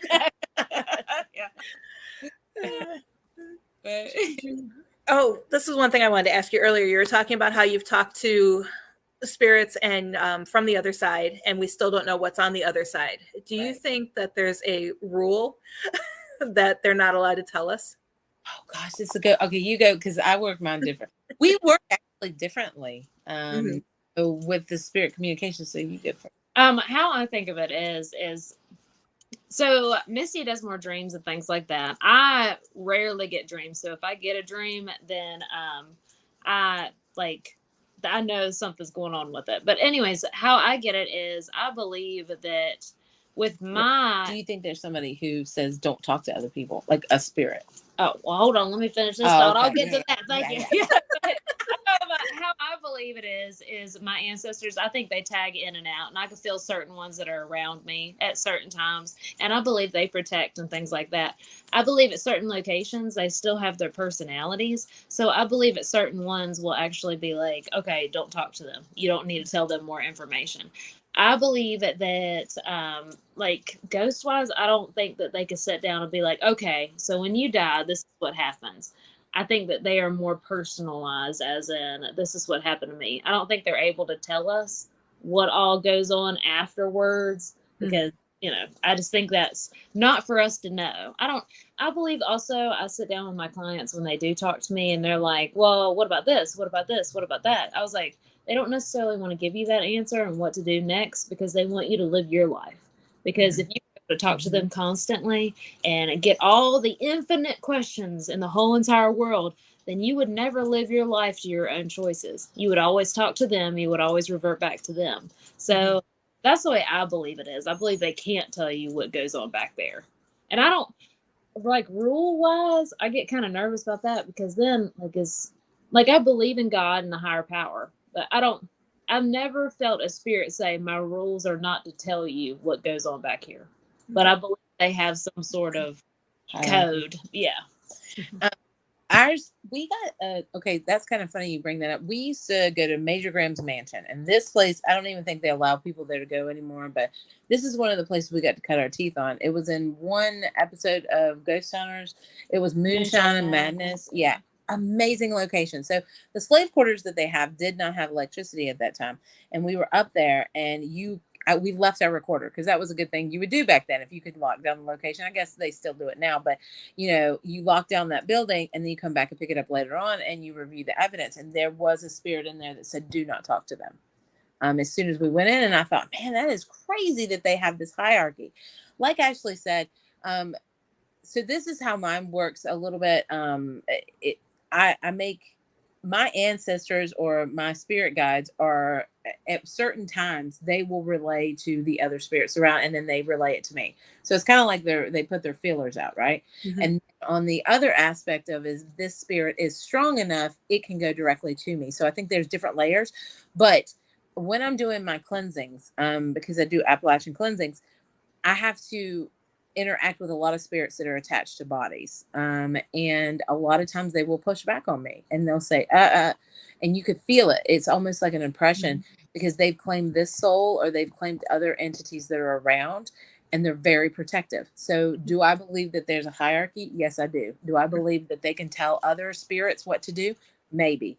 I do know that they claim souls, and not badly. Like if you have a guardian angel, their job is to protect you.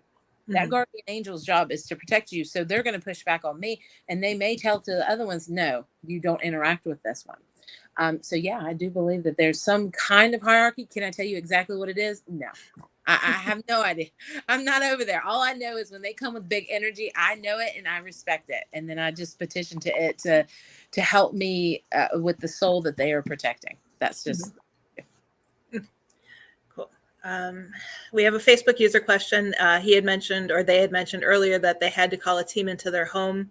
And they're wondering, have you all been pushed? I mean, have you all been touched? They had been pushed and had a bottle thrown at their head, and that's why they called a team in. I've been touched. I've not experienced anything thrown at me or anything like that. And I've never been pushed. No, hold on. We got stuff thrown at us in rocks. Moundsville. Yeah, we've had rocks thrown at us. Never mind. Nothing as big as a bottle, but rocks. I've gotten that. Yeah. That's the one things I have had done. Usually I just try to be their ghost friends, man. I'm just out there living love. Well, not light. I don't want to say that, but I'm just out there just trying to be friends. Yeah. Like I don't like provoke or anything like that. I would try to be really none of us. I don't think anybody who really interacts with spirits on the other side. Now, hold on. I'm going to get my butt chewed for that one. Nobody on our end, and what we're trying to do, like if we're delivering messages and stuff like that, we don't want to be mean to them. We want them to talk to us, and sometimes no matter what we do, we can't get them because they're just not going to be that spirit, that soul is not going to be personable enough to say, okay, I need you to transfer this message. But in a location, I don't think we've ever done that. Why would we do that? That's so disrespectful in our eyes. Like I wouldn't want somebody yelling at my grandma on the other side. I'd be like, leave grandma alone. Yeah. So, but as far as touched and things like that, yeah, I think we all have. I think that I have got the shit scared out of me though. I could definitely feel when there's a presence that does not want me around. I've definitely had that. And I got the hell out of there. I have a very good get the hell out meter, even in like personal relationships. I'm like, well, time to go, man. So, this is not for us anymore. I do. I played mean little games. I'll tell you this. Before I knew I had anything, I was just, you normally when you're ghost hunting, you'll sit in a circle and like everybody is like sitting there asking questions. And I would be sitting there and I'd be like in my mind, I didn't know it was anything at the time, but I'd be sitting thinking, do not touch me, do not touch me, do not touch me, touch her. And I'd like in my mind constantly over and over, touch her over there. I would like send Misty as bait. So I really did. In my mind, I always set up boundaries. And like before I knew it was anything, I would always do the white light circle around me. And I'd be like, if you want to touch somebody, touch her over there. And I would do other people. So one time we were in the basement. And all of a sudden we heard, because we used to do the go tell thing too, where we'd be like, there's a spirit with us, go tell them down the way, this color or whatever. So we're in this shackled room underneath this house, Major Graham's, and they would shackle their slaves to the walls and stuff. So this was dirt ground. We were underground. It was, all of a sudden we're standing there. It's me and this other guy who is not very good on sticking his ground. we all of a sudden hear the word blue, and he's like, who's in here? And he just takes off, man, just leaves me. And she's like, wow, they gave you that message. I'm like, yeah, pick it when I don't have a scared one with me who's running, you know? So just stuff like that. Yeah. Like, I think that but I, I try to push back negative energy a lot. And the more you're in here in this field, you'll learn that, like what she was talking about. If I feel like it's pretty negative, the biggest thing for me is to stand my ground and to push back, because we are a force just as like they are to be reckoned with. We have an energy. We're housed in this body, right? But they have that energy just like we do. So you can push that energy back. Definitely. Yeah, and we've actually doing the, I guess you would call it the relay, tell spirit to do something to someone else. We loved doing that. We were doing an investigation, and it was a 4-story building, and we were in the basement. And what we believed we were communicating with was a little girl. Yeah. And we had told her to go bother the other investigator, who was probably 2-story. There was like a story between us. And we were like, oh, he likes interacting with, playing games and joking around, but go up there and just keep tugging on his shirt. And later, when we got done with the investigation, we all got together and sharing our experiences. He's like, yeah, something kept tugging on my shirt. And we just all died laughing. I love that. That's the best validation, because it's just, they're just listening. They just want to. I love that part. Yep. Yeah, definitely had a great time with that investigation. So share with us, we still have a few minutes left. Share with us your best experience. Best experience. That's hard. It is. Being on this side, like getting touched and things like that. And when you kind of put yourself out there to get their experiences and their feelings, I think that really, that kicks it up a notch, because then you're like, oh God, it's like, for me, getting any messages, it's like I relive their thoughts and things like that. But investigation wise, I would have to say it was Old South Pittsburgh. That was the one moment I had to reconsider even doing this anymore. You're locked. Well, it was back when you get locked down constantly. Well, I don't know. They got these disclaimers on there. You're not allowed to talk about this anymore. But Old South Pittsburgh, it was a very intense situation. That it was in the top stairs, and it was a very notorious spirit, and that person let their presence be known, as in it kind of made Misty feel kind of way. And then I don't know, see, like, they're really squirrely about this. I'm serious. Like, Old South Pittsburgh, this is a big dilemma. They're like, you're not allowed to talk about this and this type of other. There was some darker stuff that happened there. That's the truth, and I know they don't want anybody to say that. I'm gonna get sued. No. But one is that it was on a recorder, and we had the recorder the whole time that listened in or whatever, it was like a voice recorder. And I was like, okay, well, let's see what happened, really. Because that was an episode that happened. And when I tried to get the recorder to play it back, then it didn't have batteries in it. The spirit had taken the batteries out. And I'm like, well, we got to go pick up there and get the batteries. I got to see what's on this. And the batteries were nicely presented at the threshold of the door. And then I'm like, how the hell did the batteries get out of a closed lock? It used to lock, secure on it. So I got a drummer to try to take and shake the shit out of it to see if the batteries could come out somehow, some way, and they weren't able to get it out by just shaking the crap out of it. So to me, that was a time that we considered calling it a day and not going back into because we got so many messages there, because it was locked down back then. We had to get locked in, and we were there for 72 hours or 48 hours. So the spirits were so intense there at that time that they wore you down. All of a sudden we start getting messages for example, there was keys, and there was a janitor there that's really notorious for his keys. I could hear the keys jingling, and I was like, come on guys, I can hear it over here. And then I led them right to where this man used to live. There's no way I could have known any of that. And we started and then we realized, whoa, when we tell people about this, they were like, that's very unusual. And then we're like, whoa, wait a minute. That added to maybe we are psychic, maybe these things are happening, because Ashley was looking at this one because we were so scared to go up there also because we could just feel the impendingness of these spirits up there. And she looked at this girl and we were getting ready to eat and then go up there, and Ashley just like zoned out and just like prophetically just started telling all this stuff that's going to happen, like you're going to get sick, this and that and the other, we're not going to go up there. All of a sudden this girl a little bit later starts throwing up and we don't get to go up there. It was so many levels of this place. Also, when we went back in there, we had an ovulus, and even though, I mean, they have it on film and you could hear some of the things that are happening to me at the time, when we went back in, the first thing it said was scared her. It was very aware of what it was doing. So fast forward to years later, our friends like, y'all want to come back? And we were like, we got some gumption under us now. We got some education. We got some things like that. So we go back in, and of course they act like they are such a small child. Of course, that's what spirits do when they want you to. And they had all this equipment on the same bed that I had been there and stuff like that. And they were this and that and the other. And they were like, oh, you're okay. And just talking like a child. And I said, listen, this isn't a child y'all are talking to. Every piece of equipment on there lit up. They even had one of those little dog things. That thing lit up all the way around, just held it like a car horn.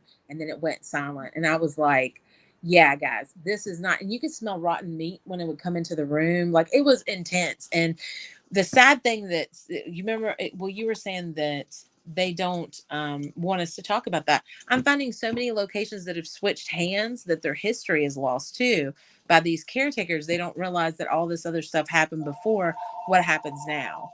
But yeah. Another thing with that one is, sorry, we got a landline. We live out in the sticks. But one thing is that we had, since it was all us, it was all just 3 or 4 of us there. And we had, I don't even remember what it was, but it was some sort of alarm. And you didn't hear the alarm going on until we would just leave it in a room because it's a hospital. So we would just leave it in a certain room and we would be walking through the hallways. And as soon as we would turn a certain hallway, you would hear that alarm going off in a certain room. And you know that the spirit knew that we were coming around the corner. So that one was the most intense that we've had. Mm-hmm. Sure. Yeah. Yeah, I think that the most intense. Now, some of the stuff we get to do is so cool. Like, we had a seance one time at this location in Illinois. Was it Illinois? The Mississippi River? And we were doing a seance for Halloween, and it was just amazing. And there was this old lady. I could feel her coming out of the woods. And I was like, listen, this lady's like, she's got so much intensity. She's crazy. She's not right, blah, blah, blah. And the lady who was hosting the event said, I just did a paper. I said, I know she's here. There's something documented on her. She lived in this woods a long time ago. I could feel her coming out, blah, blah, blah. And the girl was like, yeah, I just wrote a paper on her. Now, how could we have known any of this? Stuff got intense. It was like that energy went around the table, and like when it let go of me, it was on somebody else, and it was just crazy. And then because Ashley, we have been in these situations so much, she's like, we got to get going. Like we walk it off and stuff like that. So it was just crazy. So we get to have a lot of cool experiences. We're really blessed to do what we've done for so long. Yeah. I always tell people it's great when you can do what you love. Yes, exactly. Yeah. And one more question before we start closing things down is, what do you guys feel helps you stand apart from others in the field? We'd like to think our personality. Definitely entertaining. No. What do you think? I do believe we are not. Ashley says, she's like, we are not the regular psychic. We aren't. When you see us, we aren't your regular investigator, psychic, witch. We're not. And we just try to keep it real. I think that people crave that. They don't want all the pomp and circumstance. Don't get me wrong. I'm all for pomp and circumstance sometimes, but try to keep it very real, very direct. People. I think that's what it is. So it would be our personalities. Plus, I coined some funny phrase. It's Appalachian class. Yeah. That's a heavy statement. Appalachian elegance. There you go. Appalachian elegance. We try to break it. Yeah. Vanessa Lynn actually says you guys have great energy. Oh, so, yeah. We try, honey. We try. It's an off day. Normally we're up. You got me me up early. Night. This is great. Yeah. You don't get us together. So when it was during the day that your show was, we I were know, like, we were hot like, wow, darn, I we got could to be do on this. Yeah. So we're really honored to be here, honey. Yeah. Oh, well, thank you guys for being here. We did have one question pop up in the chat real quick. The Facebook user says, what do you think about sensitive kids? My grandmother read for people from all over, sometimes used regular playing cards, did healings, was the town midwife, etc. I worked on cases, and my granddaughter, when she was about 2 and is high functioning autistic and wouldn't go into my stepson's room, he had cerebral palsy. She loved him, but I took her in his room one time not thinking, and she started shaking, bad screaming, and she hurried out of the room. Why do you think that happened? I think that it's more empathic. I believe that autistic are like the most intelligent ever. Like they pick up on things that people normally don't. I do believe that they are more gifted and they're more prone to be gifted.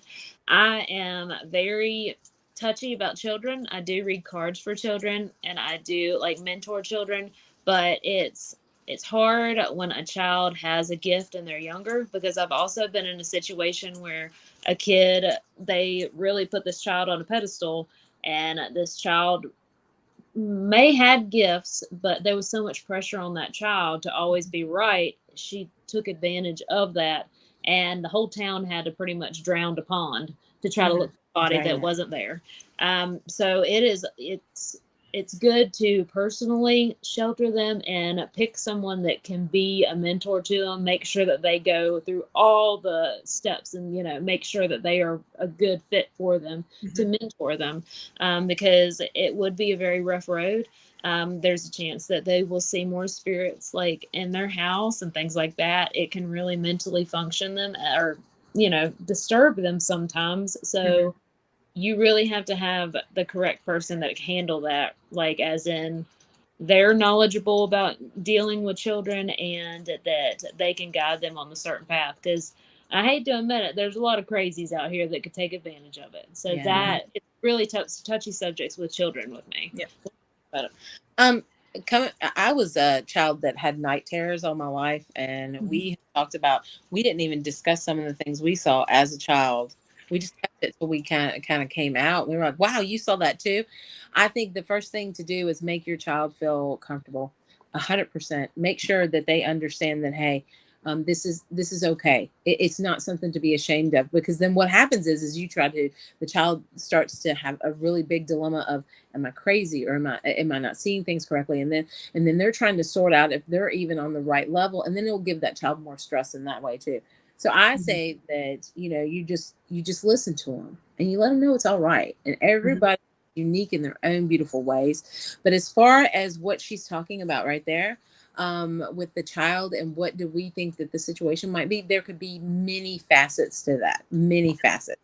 For example, a lot of other cultures other than Americans believe, they don't get into so many aspects of this, but a lot of times people believe if you have a sickness, that also comes, sometimes spirits can come to that sickness. So if that child goes in there and is able to see some of these spirits that are, added to this sickness on top of there, especially somebody who is battling maybe some issues of their mental cognites and stuff like that, there could be spirits there to help it. There could be spirits that just come along with different aspects of that. And that child going in there, if they are gifted, could definitely see that, and it would scare them. And then they were like, oh man, they're trying to process it themselves. There's so many different facets of that. I believe that when somebody gets to the point of sickness, there's many different elements. So I think if she's reacting in that way, she's seeing something, or he's seeing something. So just to back them up, just to give them, don't let them think that they're crazy. But there has to be a line as a parent. You understand, okay, are they gifted, or are they processing something that's making them think certain ways? So you gotta, it's just that fine line. But they get like protection, as in, like salt and black onyx or snowflakes on obsidian or things like that. Something to definitely protect them and things like that. Like even, and let them know that's what it's for, so they can put their intent on it to protect them with anything that might come to them that's more negative. So, yep. Yep, exactly. One thing I always tell parents to do when they're having trouble with their kids, in addition to using the crystals, is they have stuffed animals. Put the stuffed animals up in the room as a barrier, because if the kids believe those animals will protect them, they Mhm. Yeah. put their focus on that, and that helps a lot. That's a smart way. I Yes, didn't think that about that. is. Yep. Yep. Okay, so we're starting to run out of time. Do you guys want to take a moment to tell everybody where they can find you and any upcoming projects you guys might have? True. Awesome. Gosh, I feel like we always got a project. Yes. We have been on the Season of the Witch. That is a documentary, the 2022. So feel free to watch that. That has a little background of witches. I would say Appalachian because we sound Appalachian as crap on there, but it's background of witches and a little bit in our personal life. So that's a fancy movie. We have a book out that is the. Appalachian Conjuring. Well, I was handing it off on you. Oh, I thought. Yeah. Season of the Witch you can get on Amazon Prime. That is something that it was really an honor. These guys came in, they were like, you know what, we need 4 witches, and we do show our Appalachian aspect because we are different being Appalachian witches than a lot of other witches, because it is so like a melting pot in these mountains. So we did get to show that aspect, and it's beautiful. We also have co-wrote a couple books. Our latest and the one we're most proud of is Appalachian Conjuring, which is just a spell book, and it shows a little bit of history on these mountains. Granny women, which not a lot of people understand that, but it's actually the lineage that's passed down of the knowledge through these really strong midwife women that, you know, now you're having this new line that's standing out that's saying, hey, you know, we might be from these mountains, but we got a lot of moxie and we got a lot of pride and strength going forward. So that in there is about 100. There's 100 spells in that. So Appalachian Conjuring, we love that part. There's superstitions, lores, and stuff like that. Coming up, some of the things that we got some markets and stuff, but one of the biggest things that I think we're getting ready to go to is Troy Taylor's Haunted America. I think we're going to do some gallery readings there. We always have a great turnout there. And people can come by and get regular readings and stuff, but we will be hosting a lecture there and a gallery reading, which if you've never seen a gallery reading, they're amazing. Not only because sometimes you don't get a reading personally yourself if there's a lot of people there, but you get to watch it unfold, and it's really, really riveting. We're going to be going to Michigan Con, which is a big con, and we're real excited about that. And of course, this fall, me and Ashley will be diving into another book that we're going to be putting out, and it's more about our lineage and some of the stories on the roads that we have. And other than that, do you know of anything that we got? Oh, how can they find us, Ashley? We also have magic classes that are coming up. We do teach classes in magic, and that's usually at the Nickerson Sneed. You can find us on social media, the Conner Sisters, TikTok, and our website, the Conner Sisters. Yeah, pretty easy. Perfect. And I'll make sure I share all that information on the Facebook pages as well, so people can find you after the show is over in case they missed that. So if you're watching, make sure you pay attention to our Facebook page and we'll get that information out there. So. Well, thank you so much for having me. It was a joy. Yes, definitely had a great time. I love your energy too. It's amazing. You don't see that in the field too often. No, that's why we can't wear black shirts all the time. Well, I'm in bright blue. See? So. There you go. Yeah, it's funny. We filmed a documentary and they wanted us to wear black, and I had the black cover up, but I had a pink shirt on underneath it. Aww. So you gotta always have a little bit of color in there wherever you go.